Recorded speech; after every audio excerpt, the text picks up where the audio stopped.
Good morning, students. This is Module 5, Class 8, Steam Nozzles.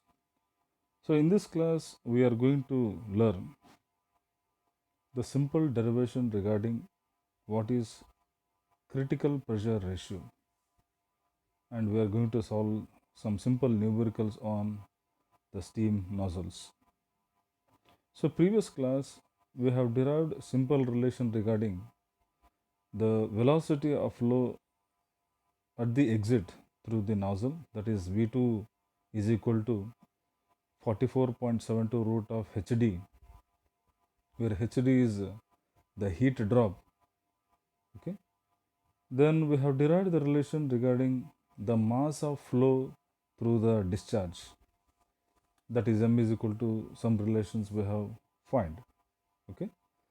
So in this class we are going to learn what is the brief relations to know about how exactly that critical pressure ratio can be derived through the steam nozzle or by the concept of steam nozzle. Now, before that, we shall know what is the definition regarding the critical pressure ratio. Okay, then what is do nozzle exit pressure? Okay, then what is back pressure, etc. Then what is critical pressure ratio in the nozzle? So the maximum gas flow through the nozzle is determined by critical pressure. Means the maximum gas flow through the, if you see the figure, okay, so the maximum gas flow through the nozzle is determined by the critical pressure, or critical pressure ratio is the pressure ratio where the flow is accelerated to a velocity equal to the local velocity of sound in the fluid. Okay, so the flow is accelerated to a velocity equal to the local velocity of sound in the fluid. This is called as critical pressure ratio. Then what is critical pressure ratio of steam nozzle? The critical pressure ratio indicates the pressure ratio after which mass flow rate cannot be increased further even if exit pressure is reduced. Mass flow rate cannot be increased further even if exit pressure is reduced. This occurs when Mach number equals to 1 at the minimum cross section. We have discussed what is Mach numbers. Okay. Then do nozzle increase pressure? So originally, so pressure is indirectly proportional to area, but in a nozzle, the area decreases but the pressure also drops, which converts the same into velocity. Okay, so this is why exactly the nozzle, okay, what happens, it will try to reduce the pressure, okay, or decrease the pressure and converts that same into the velocity, because in the nozzle what happens, as the cross section area goes on decreases at the throat section, okay, then what happens, pressure gets reduces, but the velocity, it will try to convert that pressure into velocity here. Okay, but pressure has to increase, but it will try to decrease, but velocity gets increases. So what is back pressure in the nozzle? Back pressure is a single value of pressure, typically represent that at the exit of flow device. In case of duct, there are many ways to make the gas in the duct to flow, and one of them is lower the pressure at the exit, that is called as back pressure. I'll repeat. So what is exactly back pressure in the nozzle? Is a single value of pressure, typically represent at the exit of the flow. Okay, especially in case of duct. Okay, and make the gas in the duct to flow. So, and one of them is lower the pressure at the exit. What happens, as the pressure at the inlet will be more and the pressure at the outlet will be less. So when the pressure at the outlet is gets decreases at the exit, or one is greater at one end, the pressure will be greater at one end, the pressure will be gets lowered. Then another time at the exit, when that pressure gets lower, it is called as the back pressure. So a nozzle which converts, already we have discussed, a nozzle which first converges through throat. If you see the entrance, from the entrance point 1 to 2. So first what happens, nozzle converges to throat, then diverges from 2 to 3. Fine. A nozzle which first converges to throat and then diverges, if you see the figure, figure number A, is termed as converging diverging nozzle. It is used for higher pressure ratio. You need to understand what is exactly now pressure ratio comes into picture. Okay. So first nozzle converges to throat 1 to 2, then diverges. It is used for higher pressure ratio, that is P2 by P1. In coming slides I'll try to explain. Then some of the nozzles finish at the throat. If you see the second figure, some of the nozzle finish at the throat. One is called as converging. This is only a converging nozzle. Second figure, if you see, this is only convergence. But some nozzles finish at the throat, fine, and no diverging portion is fitted. Like in previous figure, if you see, no diverging portion is fitted. Fine. This type, if you see the figure, it is known as converging nozzle. So in this, the greatest area is at the entrance and the minimum area is at the exit, which is also the throat of the nozzle.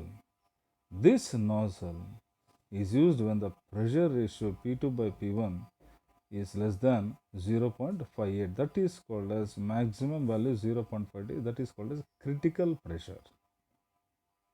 When got the difference between the higher pressure ratio, simply the pressure ratio, and the critical pressure ratio, that value will be 0.58. I will show the graph. Okay. So discharge versus, if I draw critical pressure ratio, maximum the pressure that will be reaching when the steam enters through a nozzle, the maximum pressure, the value will be 0.58. That pressure is nothing but critical pressure ratio. Okay. That is the difference between the converging diverging nozzle and the converging nozzle. Now let us know the brief relations or derivation part regarding critical pressure ratio, or otherwise the condition for maximum discharge through the nozzle. I told you, for obtaining maximum discharge, that pressure is nothing but critical pressure ratio. Okay. So we know that last class we have derived mass flow through the discharge. We have derived this relation. Okay. Same discharge, same relation, m is equal to a by v1 root of 2 into n by n minus 1 p1 v1 p2 by p1 2 raised to 2 by n minus p2 by p1 n plus 1 by n. This relation we have derived when a mass of discharge that is flowing through a nozzle. That is, otherwise you can read the relation, previous relation, as m by a is equal to root of, again, that parameters, call that as equation A. So mass flow rate per unit area has maximum value at the throat. We know this one. Okay, mass flow rate per unit area will be maximum value at the throat section, which has the minimum area. Therefore, the value of pressure ratio P2 by P1, if you see the equation, the value of pressure ratio P2 by P1 at the throat. Okay, so this is the throat section. So the value of the P2 by P1 at the throat can be evaluated from the above expression corresponding to maximum value of m by a, that is mass by area. So maximum pressure ratio, the pressure ratio can be obtained. Okay. So the value of pressure ratio at the throat can be evaluated from the above equation. So therefore, all the items of this equation are constant with the exemption of the ratio P2 by P1. Hence, mass by area is maximum when P2 by P1 whole raised to 2 by n minus P2 by P1 whole raised to n plus plus 1 by n is maximum. So we have to derive or we have to derivate this equation to get the maximum value. So differentiating the above expression with respect to P2 by P1 and equating to 0 for maximum discharge. So previously we derived only the condition for mass of discharge, but in this relation we are going to for obtaining maximum pressure.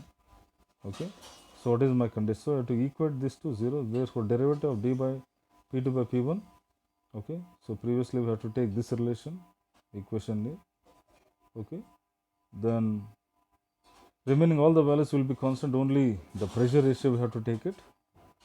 So P2 by P1 2 by n minus P2 by P1 n plus 1 by n is equal to 0, or derivative of this equation x into n, that is n into x raised to n minus 1, that formula for 2 by n, P2 by P1 2 by n minus 1, or n plus 1 by n, okay, into P2 by P1 n plus 1 by n minus 1, or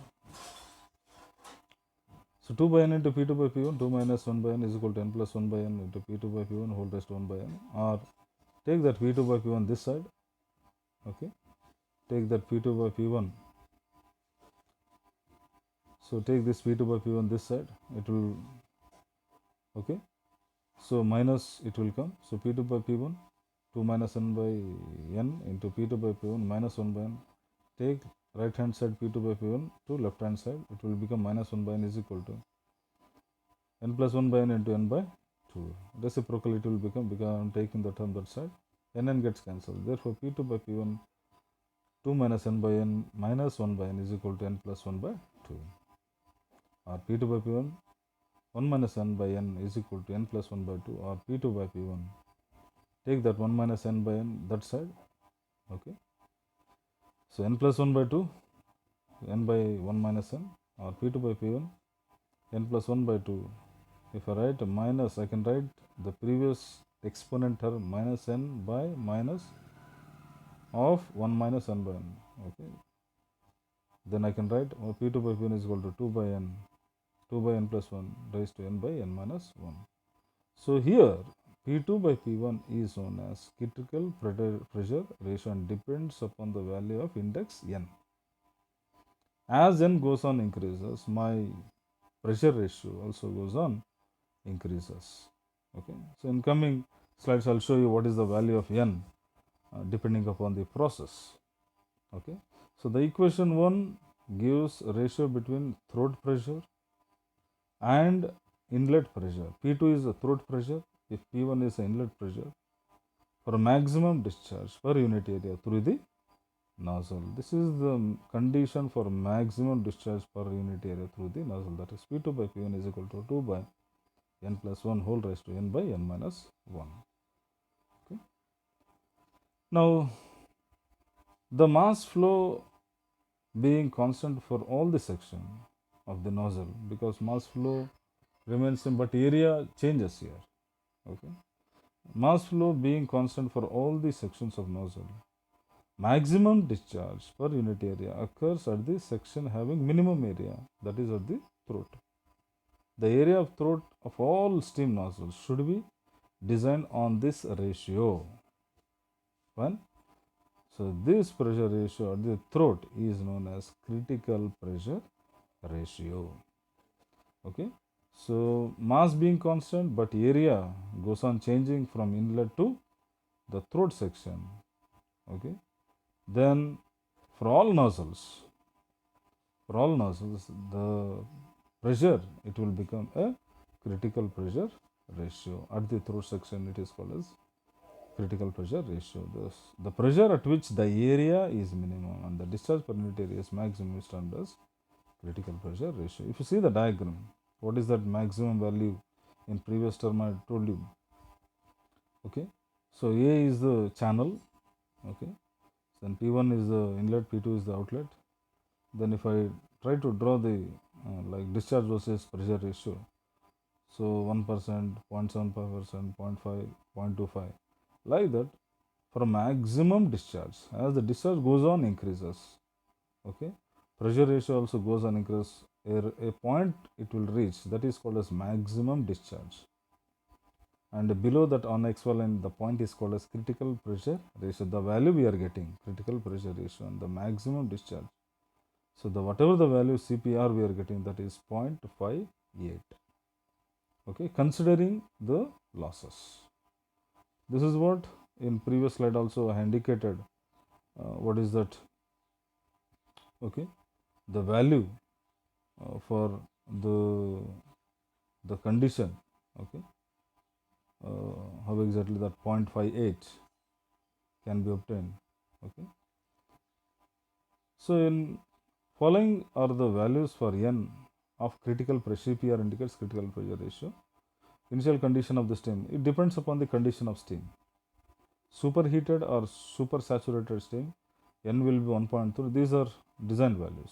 Okay, n will be 1.300, and the value P2 by P1, if I substitute that value, okay, n if I substitute in this value, I am going to get the pressure ratio as 0.546 when the steam is superheated or super saturated. When the steam is dry saturated, the value of n will be 1.135. So at that time 0.576 is the pressure ratio. When the steam is wet, so 1.113, so the value will be 0.582. That is the maximum discharge. What exactly it talks about for different values of n, what is the critical pressure ratio. Then maximum discharge per second is obtained by substituting the value of P2 by P1 equation A. What is that equation A is called? Okay, this is the equation A. Okay, so m by a root of 2 into n by n minus 1. So maximum discharge can be obtained per second substituting the value of P2 by P1. So maximum to m max. Previous one it is only m. So for maximum discharge, substituting this P2 by P1 in that equation A, main equation A root of these parameters, that is, if I rearrange the terms, if I take common 2 by n plus 1, okay, if I take common 2 by n plus 1, 2 by n plus 1 whole raised to 2 by n minus 1, so that equation you can write. Then again, if I rearrange the terms, okay, so therefore m max can be obtained as A root of 2 by n, 2n by n minus 1 into P1 Vn by 2 by n plus 1 whole raised to 2 by n minus 1. This is where exactly for a pressure ratio maximum discharge can be obtained. So in exam probably he may ask this relation, that is P2 by P1 is equal to 2 by n plus 1 whole raised to n by n minus 1. For what is the derivation, what is the condition for maximum discharge for a critical pressure ratio, means you have to derive this relation. Fine. After knowing what is exactly critical pressure ratio, then this completes your like theoretical part. Then what are the equations or list of the equations will come in from in this problem to in this like chapter to solve the problem. So one is velocity at the exit of the nozzle. We have derived this relation V2. It can velocity at the exit is called as V2. V1 is the inlet. So V2 is equal to 44.72 root of HD. Otherwise, V2 is equal to 44.72. HD is nothing but heat drop. Okay, heat drop is nothing but change in enthalpy. Okay, so if heat drop K is given, K factor means like losses. Okay, so V2 is equal to 44.72 root of KHD, where K is 1 minus, it is 1 indicates 100 minus or 1 minus percentage of heat. He will give the problem. Percentage of heat drop is so much, so 13% or 14%. It varies between, already I told you in previous slide, it varies between 10% to like 14% or 15%. Okay. So if heat drop is considered, the equation will become V2 is equal to 44.72 root of KHD. Mass flow rate can be written as M is equal to AV by V, A1 V1 by V1. This equation you know. When the mass flow rate is constant, A1 V1 is equal to A2 V2 is equal to A3 V3 like that. Then P2 by P1 critical pressure ratio formula 2 by n minus 2 by n plus 1 whole raised to n by n minus 1, where P1 is inlet pressure, P2 is outlet pressure, otherwise it is throat pressure. Fine. Then values for critical pressure already I have indicated in the previous tabular column. Okay, P2 by P1 values for critical pressure ratio when the steam is initially wet, initially saturated or dry saturated. The value of n can be taken as 1.135. Substitute that n in critical pressure ratio equation. Therefore, I am getting P2 by P1 is equal to 0.577 or P2 is equal to 0.577 of P1. The steam is superheated. Value of n will be 1.3. So P is equal to 0.546 P1. Okay. Then for gases, n is equal to 1.4. Okay. So P2 is equal to 528, 0.528 of P1. When the steam is wet, P2 is equal to 0.582 of P1. So just try to remember this like relations, because in problem especially the steam is dry saturated or the steam is wet or the steam is superheated. Like that if he gives means, then we have to know this relation. Not relation, if you know P2 by P1, 2 by n minus 1 whole raised to n, this relation, then if you know the index values for superheated what is n, for saturated what is n, for wet what is n, then you can solve the problem. Let us understand what is exactly the problem. Okay, so dry saturated steam at 5 bar, okay, with negligible velocity is neglected, expands isentropically in a convergent nozzle to 1 bar. So steam enters at 5 bar, and when it comes out, the pressure reduces to 1 bar, and dryness fraction has gone to 0 point, means the condition of steam is wet now. If the dryness fraction is given, it is understood that the steam is wet means like I can say saturated steam. Okay, it is not purely dry, I can say it is saturated steam, means dry plus wet will be there. Okay, because the condition, because he has given dryness fraction. So determine velocity of steam leaving the nozzle. So P1 we know, P1 is the pressure at the inlet, P2 is the pressure at the outlet at the throat, X2 he has given. So velocity of steam leaving the nozzle, you should know this equation, V2 is equal to 44.72 root of Hd, otherwise heat drop H1 minus H2. So how, now in this I need to find V2, H1 and H2 also we need to find. So not to find H1 and H2, okay, from steam tables, pressure basis, because he has given pressure basis table, you have to see at 5 bar what is H1 or Hg1 is equal to, so 2747.5 kilojoules per kg. At 1 bar H2 is equal to, because at 1 bar the steam, the condition of the steam will be wet. Okay, in previous section x is equal to 1 it will become. Okay, so x is equal to, because it is a dry steam, so x is equal to 1 it will become. So therefore H2 is equal to, because the steam, the condition of the steam is wet here, so therefore H2 is equal to HF2 plus X2 into HFG2, because the steam reduces or the pressure reduces from 5 bar to 1 bar. Okay, the steam will be wet, so therefore H2 is equal to HF2 plus X2 into HFG2. So from steam tables, again at 1 bar what is HF2, then we have to find HFG2. So this is how the values you need to obtain from steam tables.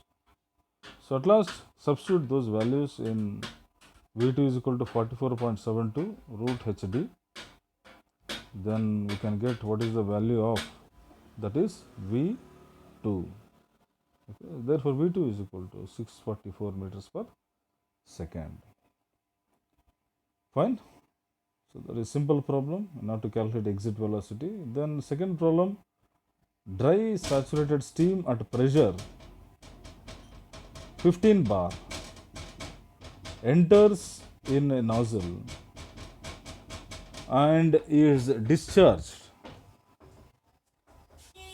Okay, and is discharged at pressure 1.5 bar. Now 15 bar to 1.5 bar. Find final velocity of steam. Final velocity we need to find.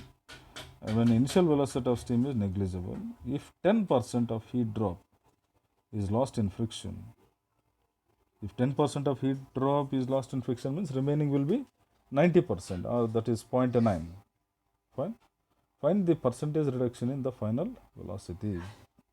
So P1 has gone, P2 has gone from 15 bar to 1.4 pressure drops.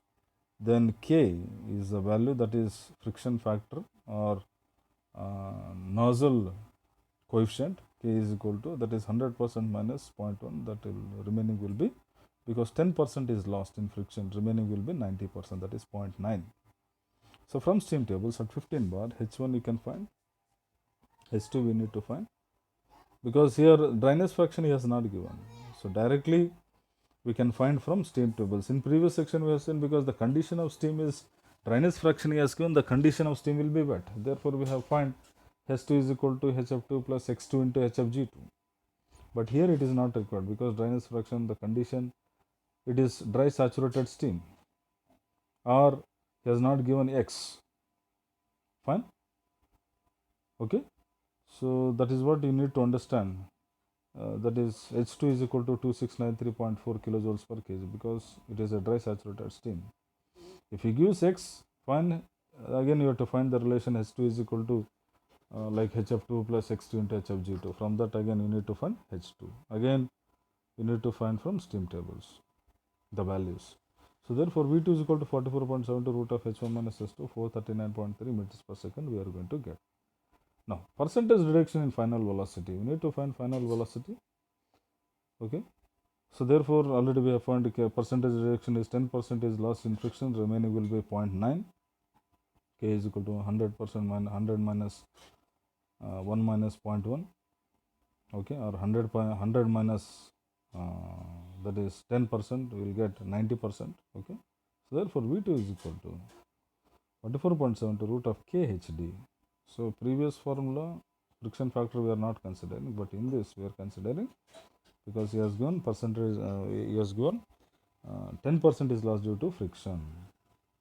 So 44.72 root of KHD is equal to 416.8 meters per second. See the previous value, it is 439.3 meters per second. But when the friction is considered, the values reduces to 439 to 416. That is called as, where exactly when the friction is considered, automatically the value get reduces. Fine. So percentage reduction in final velocity can be calculated as 439.3 minus 416.8 divided by that relation, that is you are going to get 5.1%. Now coming to third problem, the steam expands from 3 bar to 1 bar. Fine. Steam expands from 3 bar to 1 bar in a nozzle. The initial velocity is 90 meters per second, V1 he has given, and temperature is 150, T1 he has given. Determine exit velocity of steam, V2 we need to find. V1 is given, we need to find V2 here. Okay. Then he has given P1, P2. Then if expansion is isentropic in the nozzle, okay, and nozzle efficiency has given 95%. If you see the diagram, there is one dotted line curve, it is called a saturation line, and if P1 is the maximum pressure, if P2 is the minimum pressure, he has given, that is 3 bar to 1 bar, pressure reduces from 1 to 2, that is called as the theoretical pressure. 1 to 2 is called as theoretical pressure, then 1 to 2 dash it is called as the actual pressure. Okay, then P1 has gone, P2 has gone, T1 has gone, V1 has gone. You need to find V2 here. So from steam tables, again from P1 is equal to 3 bar, H1 is equal to, okay, we need to find from steam table, pressure basis table, 2762 kilojoules per kg, and S1 also, it is in steam tables, entropy also we have to take into consideration, because entropy is needed here, because I need to find the condition of the steam next.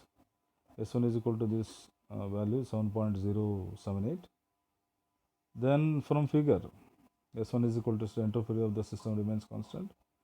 Then S1 is equal to SF2 plus X2 into SG2 minus SFG2 or SF2. So if all the values are known to me, we need to find X2. So again, like SF, SG2, SF2, everything again we need to find from 1 bar. Okay, at 1 bar, because the pressure of the steam reduces. So the condition of steam will be wet. So again from steam tables at 1 bar we need to note down the values. SG2 is equal to 6.056, SF2 is equal to 1.303. Then substitute those values in previous equation entropy relation, that is we can get X2 is equal to 0.94. Once the condition of the steam is known, then we can find H2. Okay. Similarly, H2 is equal to HF2 plus X2 into HFG2. Again from steam tables we need to find at 1 bar, because the condition of steam is wet. Therefore, HF2 is equal to 417 kilojoules per kg, HFG2 is equal to 2258 kilojoules per kg. Then we can find H2 as 2580 kilojoules per kg. Therefore, enthalpy drop is equal to H1 minus H2, 2762 minus 2580. Then velocity of flow exit through the nozzle can be calculated as, that is, because since he has given V1 is taken into consideration, so gain in kinetic energy is equal to that is in previous relations also we have done this, that is gain in kinetic energy is equal to enthalpy heat drop. Okay, that is V2 square, because V2 will be higher than V1. So V2 square minus V, because kinetic energy, it is a kinetic energy, V square by 2 we are writing.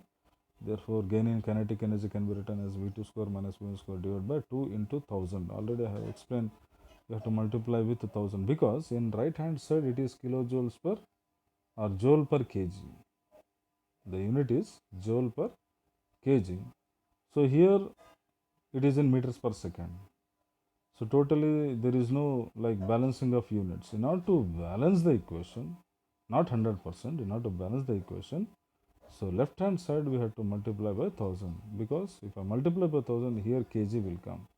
So in right hand also already it is in kg. Now equation is balanced. If you are not multiplying this 1000, then equation will be unbalanced. The answer will become wrong. So try to note this very important, the term to multiply by 1000, because units has to be balanced here. Therefore, V2 square is equal to 200, that is 2000 into H1 minus H2 plus V1 square. That V1 square it will come to right hand side, or V2 is equal to that relation. If V1 is given, consider this previous relation, that is V2 is equal to root of 2000 into H1 minus H2 plus V1 square. Otherwise, neglect it.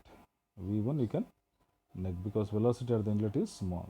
If friction losses are taken into account, one more, if losses are taken into account, friction is given, then again we have to consider the efficiency N, whatever the percentage he has given, or nozzle efficiency has given, that is V2 is equal to root of 2000 into H1 minus H2 nozzle efficiency, because if friction losses are given, plus V1 square. Okay, then so find that the answer. Okay, then whatever the answer we are getting, the answer whatever the answer we are getting, that is substitute that answer, that is V2 is equal to 2000 into that equation. So therefore we are getting V2 is equal to 594 meters per second. Okay, this is what exactly when nozzle efficiency is given, V1 is given, you have to solve the problem like this. So very simple problems they will be asking in main exam. Okay, so one derivation compulsory. Either he may ask the theory regarding what are the different shapes of the nozzle, or what are the types of nozzle. Okay, then he may ask relation velocity of flow at the exit of the nozzle, or he may ask relation mass of discharge through the nozzle, or he may ask the critical pressure ratio. These three relations you try to study. Okay, so one derivation, one theory guarantee, and one problem Very simple problem he may going to ask. This like completes your the steam nozzle. If any further queries or like extra problems are there, I'll try to like message me or WhatsApp me, or if any doubts are there, just WhatsApp me. I'll try to clear your doubts. Thank you. Thank you, one and all. Prepare well.